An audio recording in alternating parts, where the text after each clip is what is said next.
Стоматит ауыз қуысының кілегей қабатының қабынуы. Оның бірнеше түрлері бар.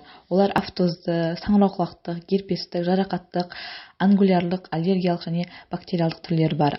Бүгінгі видеода автозды стоматит туралы айтамыз. Автозды стоматит деп айтылу себебі бұл афтылардың түзілуі. Яғни дөңгелек пішінді ауырсынатын беті сұр жабындымен жабылған бұл жаралар афты деп аталады. Мына суреттегілер афтылар.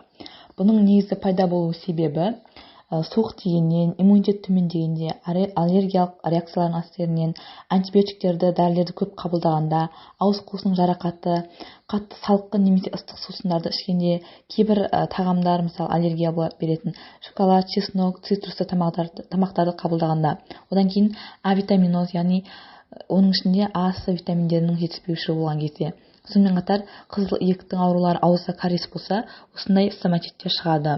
Оның негізгі белгілері көрінісі ауыз қуысы, қызыл иектің, ұрттың қызаруы, жаралардың пайда болуы, сілекей ағу, тамақтан сұйықтықтан бас тартады, температураның жоғарылауы болуы мүмкін. Стоматит ол 3 айдан бастап 3 жасқа дейінгі балаларда жиі кездеседі. Өйткені ерте жастағы балалар аузына әр нәрсені сала береді.